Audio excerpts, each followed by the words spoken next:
My name is Karine Blandel. I'm pleased to be moderating this session today. So we have three excellent experts to discuss the question of how Brazil can build on its capacity to develop new knowledge and new technology and become an innovation leader. Because we had the panel started with a conversation we had on like how come that Brazil has so much potential but so few companies like in the energy sector that scale. So that's the curiosity it all started with. And thank you for joining the conversation with us today. So I have with me here, I'm going to start with you, Cheryl. Sorry. So Cheryl Martin is well, I think we were introduced very briefly, but I'm going to say a few words. Cheryl is a renowned energy innovator and strategic advisor with extensive experience in early stage clean technology development. She's the former director at ARPA-E, which is the U.S.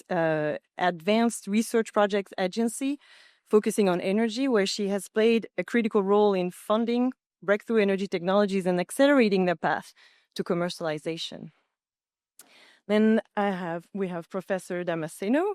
Professor Damasceno is a distinguished researcher in the fields of biomass energy and water resource management. He's the director of NAB at the Fluminense University.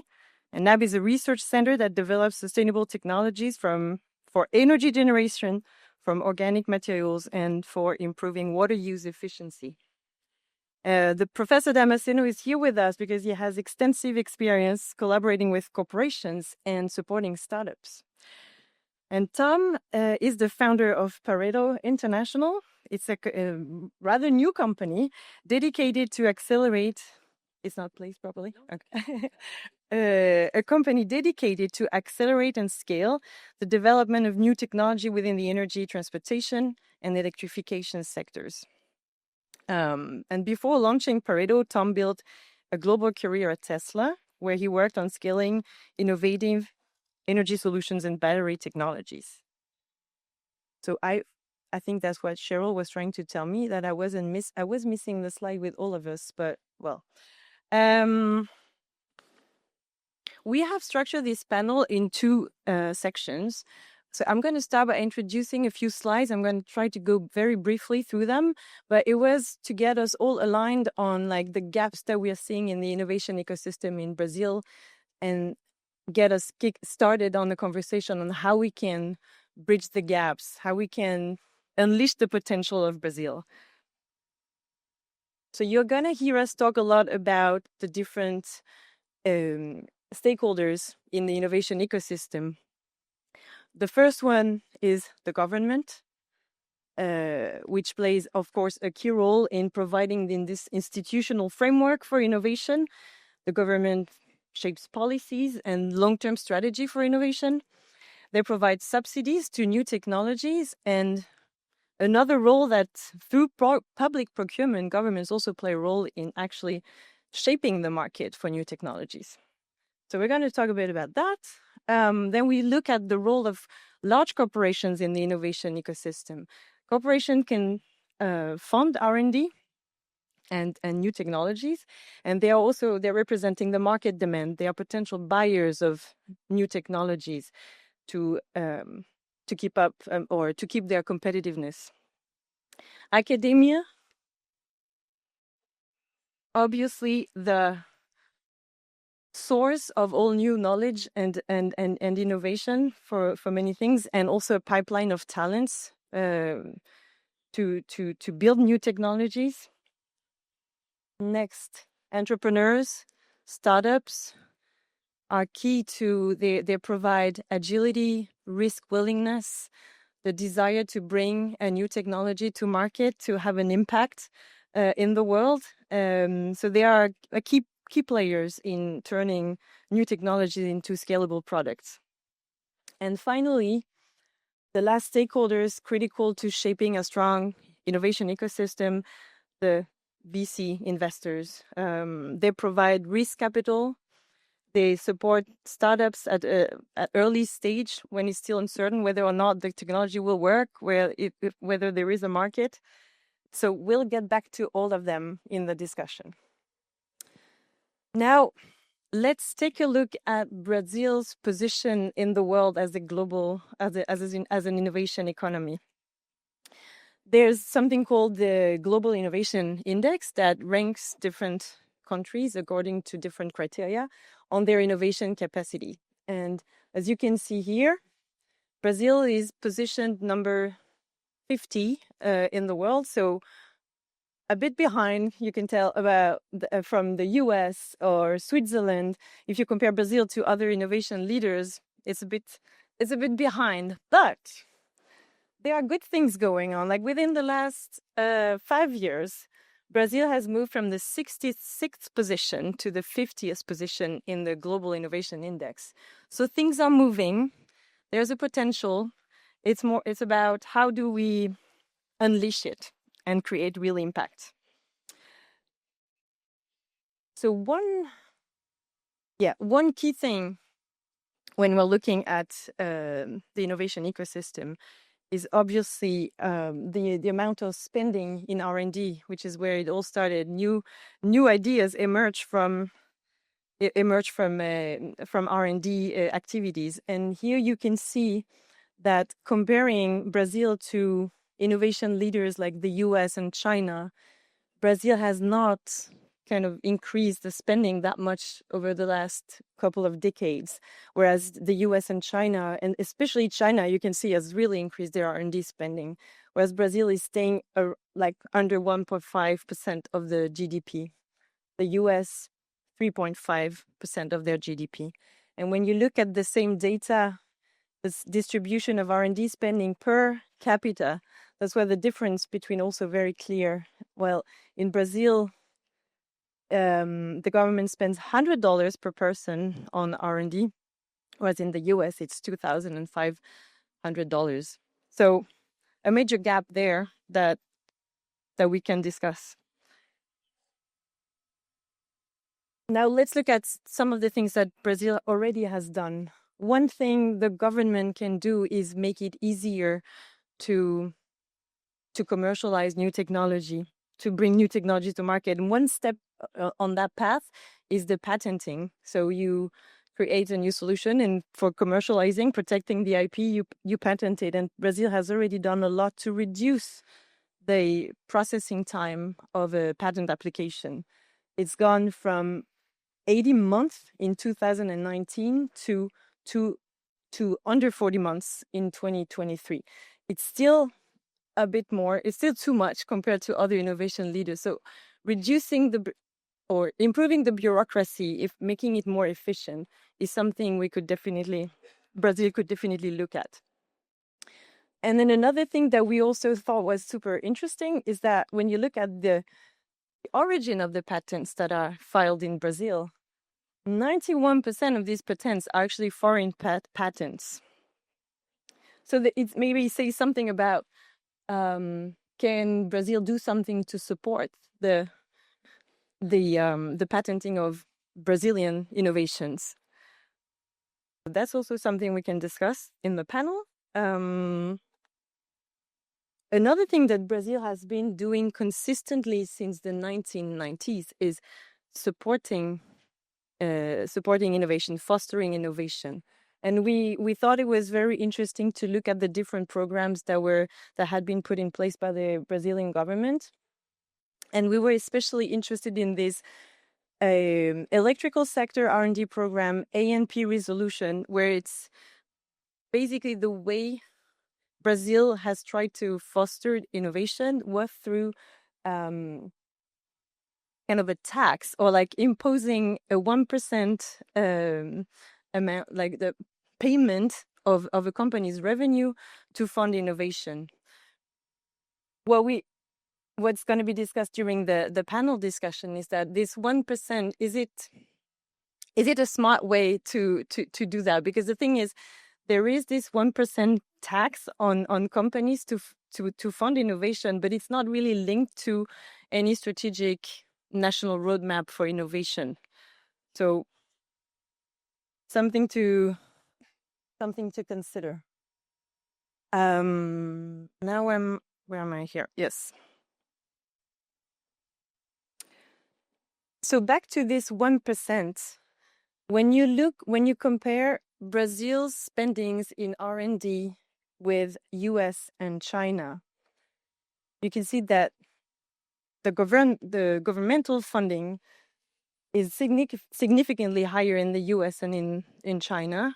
And Brazil, the level of funding has been kind of the same over the last few decades.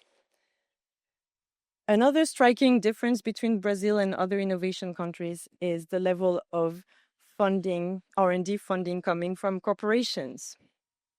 Here it's really, there's a major difference. Here you can see maybe the 1% that I was talking about before is this like green line in the bottom of the graph, whereas China and USA definitely see R&D as a strategic investment. They are corporations in the US are spending how much more is that compared to Brazil? It's a lot. And China is also spending significantly more than Brazil in R&D. So yeah, we're going to get back to that in the panel. Now back to startups, the providers of agility, risk willingness, and kind of the hub for growth companies. You can see that the table to the left shows that Brazil has is it the number of new startups, Tom, or is it the total number of startups? New startups. So when the US is creating, or when in the US, 82,000 new startups are created in 2024, 1,200 are created in Brazil. So there's definitely a lack of incentive. This is not perceived as a career path or as a promising opportunity to go on the entrepreneurial path. Another thing that makes these paths a bit risky, even riskier, is that there's a lack of venture capital investment apparently in Brazil. When you look at the graph to the right, the green is Brazil, it's at the bottom, so it's almost not visible sometimes because it's so much less than the US, China, and Europe. So it's not, I mean, we are showing you these slides because we thought it was really interesting to base our discussion on data and facts and see like, okay, given the state of the innovation ecosystem, what can be done? And we are proposing some strategic actions for the different innovation ecosystem stakeholders. Government, try to tie R&D incentives to technology commercialization. And we'll go deeper in the discussion on that. Corporations, increase R&D investments within your future roadmaps. Universities, align incentives and prioritize partnerships.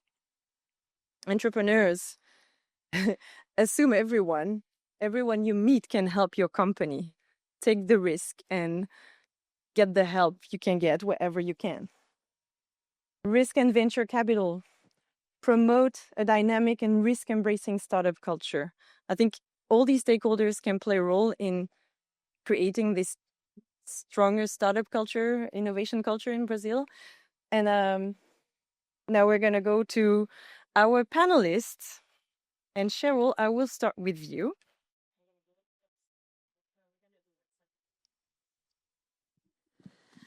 So, Cheryl, we showed the breakdown of money going to R&D in the slides, and Brazil appears to be climbing in the innovation rankings.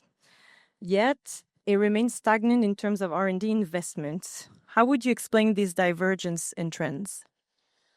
Well, I think it's, exciting to be here, and I think we're going to see what it looks like to have a dynamic environment and energy for entrepreneurship here in Brazil, here at the summit.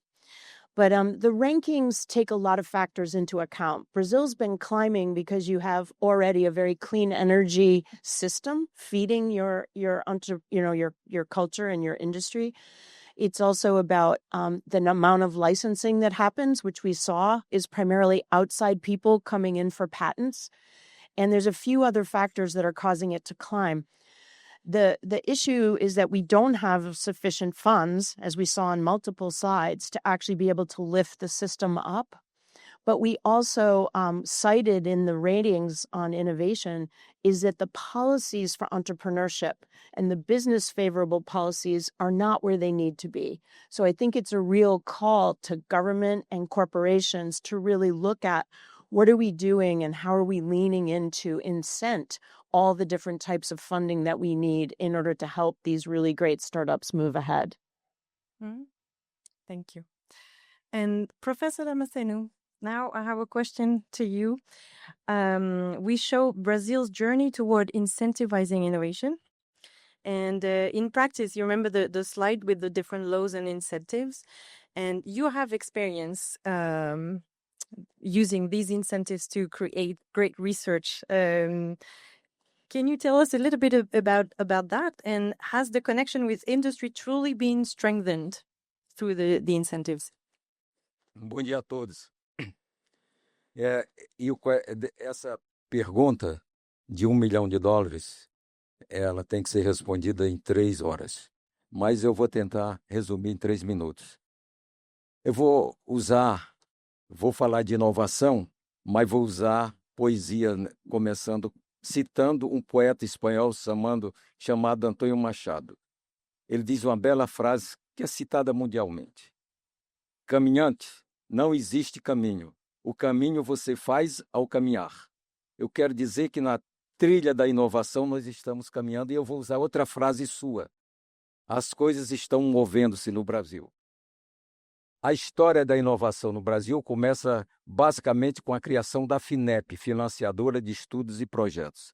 A FINEP, ela é uma espécie de banco, mas ela também financia o que se chama no Brasil non-refundable money. A universidade, por exemplo, quando recebe recursos da FINEP, não tem que pagar, mas a empresa tem. Depois da FINEP foram criadas as agências estaduais que também financiam. E, por último, a lei que são as últimas 3 leis, a Lei do Bem, que é voltada para a inovação de computação na área de informática. Existe outra lei que foi criada em 2016 para a inovação. Essa lei ela cria mais interface com a universidade. Por quê? Porque ela permite que a empresa contrate o professor da universidade, e a universidade pode ceder esse professor para trabalhar nessa empresa dentro de um determinado problema que interessa a empresa. Outro mecanismo que ela criou é que a universidade pode ceder seus laboratórios para fazer as pesquisas para a empresa. Isso não era, antes da lei não era possível. E também ela força a criação dos núcleos de tecnologia e de inovação. A minha universidade, que é a Federal Fluminense, nós temos agência de inovação e já estamos criando. A Universidade Federal Fluminense, ela é espalhada pelo estado do Rio. Nós já estamos criando setores, filiais dessa agência em 4 cidades do estado do Rio. Então, isso já está sendo criado dentro da universidade, a cultura da inovação. Recentemente, a nossa Pró-Reitoria de Pesquisa e Pós-Graduação passou a ter o nome também de inovação. Então, a universidade está criando isso aí. Um recurso, a grande coisa que eu ia citar, um grande diferencial foi a Agência Nacional de Petróleo, que criou a obrigatoriedade das empresas de petróleo investir 1% da receita em PDI. E com isso nós criamos o NAB. E também uma coisa que depois eu posso falar sobre o NAB, quem tiver interessado e tudo. Mas empresas como a Pareto são bons exemplos de integração com a universidade. É uma empresa de inovação, é uma empresa voltada para isso, é uma empresa que tem buscado a cooperação com a universidade. Então, eu estou animado, sim. O ambiente está melhorando. Thank you. Tom, question to you now. So on one of the slides, we showed that corporations abroad have invested more money into research and development, establishing themselves as an important driving force for the innovation ecosystem. So how does your experience in R&D at Tesla and more recently as the founder of an innovation-focused startup in Brazil reflect these very different environments? Absolutely. Thank you very much, Karine. So that investment strategy has a lot to do with culture. I'm going to speak a little bit about culture because um, two organizations, two corporations, and institutions that invested a lot of R&D spending that I was a part of, earning my bachelor's and master's at MIT, and then later leading research and development in a core systems architecture team at Tesla. The culture was very strong there with respect to innovation, and they made a lot of R&D investments. So starting off quickly at MIT, we were taught as students to really ask why, right? It was very important to ask why, and I remember pulling an all-nighter one time to get an electric wheelchair working, being on stage the next day at Kresge Auditorium presenting it, and then flying a red-eye to California for my Tesla interview. So MIT was definitely humbling, but Tesla was very formative for me as an engineer. At Tesla, on that foundational mold, on that foundation, I was molded into a more formidable engineer. From day one, innovation was our mandate, and Tesla spent a lot of money, lots of investment on creating new products and trying to be a pioneer. We questioned everything. Why were things done in different industries, and that also created some problems with industries that were already very stagnant and things being done that way for a long time. From Tesla, we saw examples when Tesla was spending about $1 billion a quarter on trying to get Model 3 production running. They set up a tent in the middle of a parking lot to build a new assembly line. They pulled me from research and development to help fix many bottlenecks at the factory, and over the course of 3-4 months in early 2018, we saw a 4x increase in production rate. So it was an example where the company had really tied innovation, tied new technology to its critical roadmap, and it couldn't survive without it. So that type of culture, we're trying to bring to Brazil. 2 years ago, I founded Pareto, a startup targeting new technology development and engineering that combines an engineering consultancy with a venture studio that will take in-house innovation and spin them off into portfolio companies.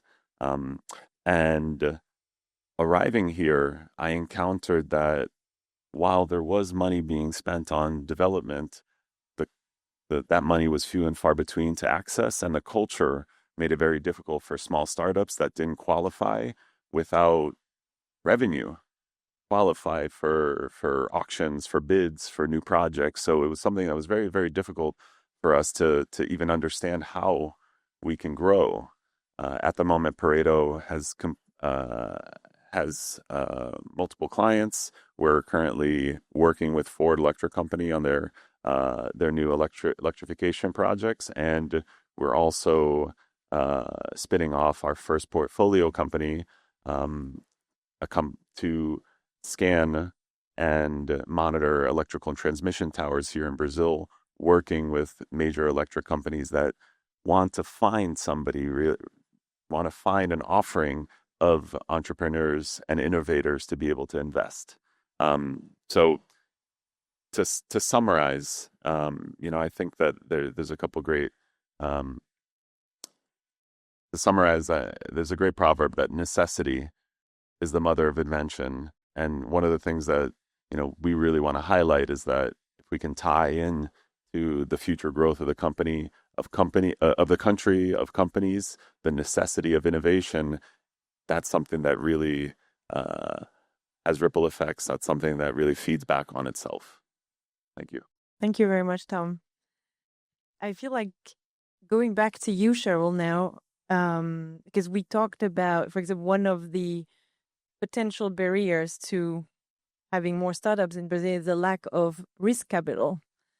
So my question to you, Cheryl, was like, what can be done to increase the amount of risk capital in Brazil? Yeah, I mean, it's a really important problem, right? Tom alluded to it. Professor Damasaro alluded to it, right? You can develop research labs with funding from the government and bring in companies. You can start to have companies and entrepreneurs, like many probably in the room, who want to start companies. But how do you get that initial funding, right? We looked at the list. It's encouraging. I mean, for Brazil to be number 10 in the world, even at 1,200 startups a year, you're 10th in the world. So, I mean, that's something. So the question about then, how do we get that little tiny bar of capital to be bigger? I think there's a number of approaches. One is some of the conversations that are happening now with Petrobras and others. Can we get corporates and corporate venture capital to be maybe pooling groups of capital where nobody's taking all the risk, but everybody's putting a little bit of money, and that can start to help these brand new companies start. But then we actually have to look at, okay, how many venture firms exist in Brazil? Because venture does tend to be, even though it says it's risk capital, it views risk very short arm, like risk I can see, entrepreneurs I know. So you need more to be growing in the country.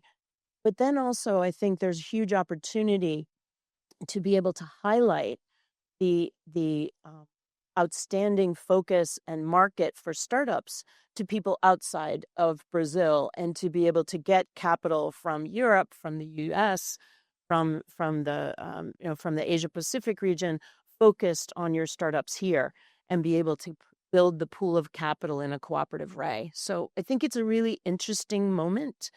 But you can see we've really leaned into all of these partners have to work together in order to be able to encourage risk capital.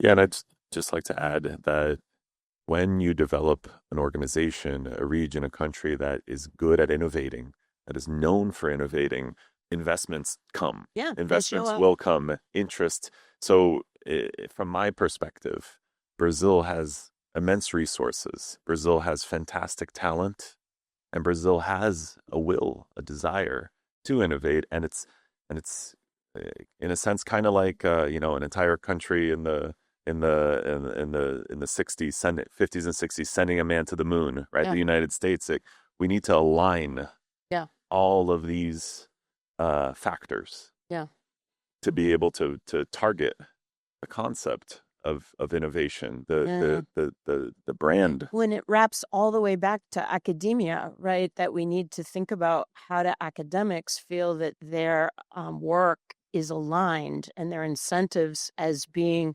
rewarded for tenure, or right? How do we align all the way from those who invent through to those that birth companies to those who build companies, and then make them really impactful for the country's mission?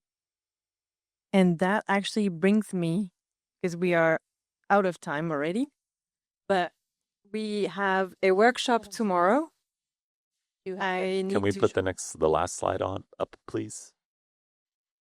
Because everything that you just said, it's something we want to discuss in more detail with all of you.